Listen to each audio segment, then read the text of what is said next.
দর্শক আপনারা দেখতে পাচ্ছেন আল হেরা জেটিভি। আমরা এই মুহূর্তে রয়েছি মেঘনা নদীতে স্পিড বোটে। আর এখানে কিন্তু লক্ষ্মীপুরের এই জায়গাটি প্রতিদিন শত শত মানুষ দেখার জন্য আসে যে কাছ থেকে তাজা ইলিশ মাছ কেনার জন্য। আমরা দেখি যে বাংলাদেশের বিভিন্ন জায়গা থেকে কিন্তু ঘোরার জন্য এসে থাকেন মানুষ। তো দর্শক আসলে ভিন্ন চিত্র আমরা একটু আপনাদেরকে পুরোটা দেখাই। মোবাইল হারাই দিচ্ছে ভাই।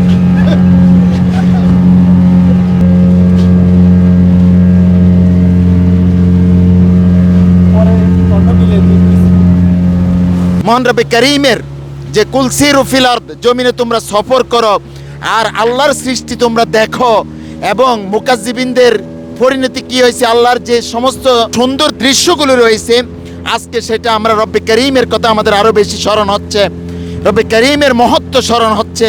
আসরের নামাজের পর মাগরিবের পূর্ব মুহূর্তে আমরা এখন নদীর মাঝামাঝি পথে আমরা স্পিড বোর্ডে রয়েছি। আমাদের কাছে খুব ভালো লাগছে। আমরা রব্বে করিমের দরবারে শুকরিয়া আদায় করছি, আলহামদুলিল্লাহ। এই মেঘনা নদী বহু মানুষের কান্নার ফল, বহু মানুষের কান্নাকে শুকিয়ে ফেলেছে এবং আপনারা জানেন রামগতির বিশাল অংশ এই মেঘনা নদী খেয়ে ফেলেছে। কিন্তু আবার দেখা যাচ্ছে অন্য দিক দিয়ে চর উঠেছে, নদীর এই কুল ভাঙ্গে ওই কুল গড়ে, এই তো নদীর খেলা। সকালবেলা আমির রে ভাই ফকির সন্ধ্যাবেলা গানটি আবার যেন মনে পড়ে। এই সুন্দর মেঘনায় দেখেন এখনো জীবন্ত আছে। আমরা একটু আগে আসর নামাজ পড়েছি মতিনহাটের মসজিদে। একসময় আসি দেখেছি যে কিভাবে নদী সমগ্র এলাকা খেয়ে ফেলেছে, মসজিদটাই শুধু জীবিত আছে। আজকে মসজিদের আশপাশে পুরোটাই কি সুন্দর চর দিয়েছে এবং সেখানে বাঁধ দিয়েছে। সেই বাঁধ থেকে এই স্পিড বোট করে আমরা পুরো নদী একদম প্রায় ভোলার কাছ পর্যন্ত চলে গিয়েছি। এখান থেকে ভোলাও কাছ থেকে দেখা যায়। সবচেয়ে আকর্ষণ হয়েছে যে তাজা ইলিশগুলো উঠিয়েছে, যদিও সংখ্যায় কম, তারপর আমরা দেখতে পেয়েছি মাত্র জাল থেকে ইলিশ মাছটা উঠিয়ে এখানে বিক্রির জন্য নিয়ে এসেছে। এখন সিজন না হওয়ার কারণে সংখ্যায় কম, তারপরেও আমরা তাজা ইলিশ দেখতে পেরেছি। এটাই আজকে দেখার জন্য আমরা এসেছি। এই তাজা ইলিশ দেখার জন্য ওস্তাদের অনেক দূর থেকে নিয়ে এসেছি। আলহামদুলিল্লাহ যে অন্তত 2টা নৌকা এসেছে এবং আমরা তাজা ইলিশ দেখতে সক্ষম হয়েছি। পোয়া মাছ, তারপর রিডা মাছ, বিভিন্ন ধরনের মাছ চোখে তাজা এই মাত্র নদী থেকে তুলছে। এই যে আকর্ষণ, এটা মানে কোনো দিন কোনো কিছুতে ওই শহরে থেকে তো বোঝাই সম্ভব না, কিন্তু বলেও বোঝানো সম্ভব না। চোখে না দেখলে এত সুন্দর আল্লাহ সৃষ্টি।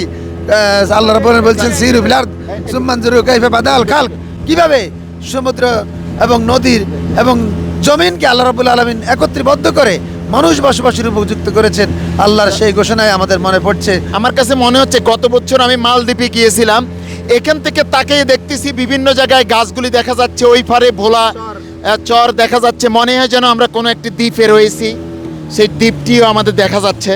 দর্শক আসলে আল্লাহ রাব্বুল আলামিনের যে সৃষ্টি দেখতে কিন্তু সেই সুন্দর। এই মুহূর্তে কিন্তু আমরা যদি একটু পাড়ে দেখাই যে শত শত মানুষ অপেক্ষায় রয়েছেন মাত্র একটি স্পিড বোট। পুরো যদি ভাড়া নিতে হয় 1000 টাকা এবং প্রতিজন যদি উঠতে হয় তাহলে 200 টাকা করে। এভাবে কিন্তু মানুষ ওঠার জন্য আপনারা দেখতে পাচ্ছেন সিরিয়ালে দাঁড়িয়ে রয়েছে। দেখছেন আল হেরা জেটিভি, সঙ্গে রয়েছে আমি হুসাইন মাহমুদ। এই মুহূর্তে লক্ষ্মীপুরের মতিরহাট থেকে আপনাদেরকে দেখাবার চেষ্টা করছি।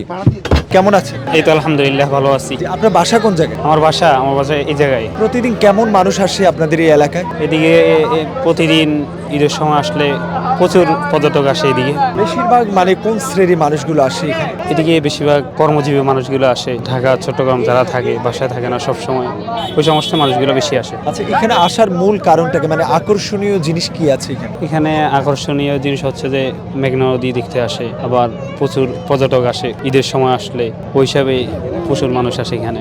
আপনি কোন জায়গা থেকে আসছেন? আমি আসছি লক্ষ্মীপুর সদর থেকে। স্পিড বোটে উঠেছেন? আমি উঠতে চাইছিলাম ফ্যামিলি নিয়ে, কিন্তু সিরিয়াল অনেক পাইতেছি না, কিন্তু মাগরিবের টাইম হয়ে গেছে, আগে তো নামাজের সময়। কত টাকা করে নেয়? 1000 টাকা নেয় ওরা। এই একটা রাউন্ড, ওই যে ওইদিকে থেকে দেখেন, ওই রাউন্ডটা থেকে একটা রাউন্ড দিয়ে আইসা ফার্স্ট 5 মিনিট, মেবি 5 মিনিটের ভিতরেই। 5 মিনিট 1000 টাকা? 1000 টাকা। আর এখানে সবচেয়ে আকর্ষণীয় কি যে কাছ থেকে ইলিশ মাছ তাজা কিনা নাকি? হ্যাঁ হ্যাঁ, এখান থেকে ইলিশ মাছ আমরা শুনতেছি যে তাজা পাওয়া যায় মতিরহাট থেকে। কখনো আমি থাকি আজকে প্রায় 21 ইয়ার্স মেবি সার্ভিস কুয়েতে থাকি। আমি দেশে আসলাম 2 মাস আগে, রমজানের লাস্ট উইকে মেবি। তো আমার বাচ্চাদেরকে নিয়ে আজকে ঈদের আনন্দটা ভাগাভাগি করার জন্য আসলাম।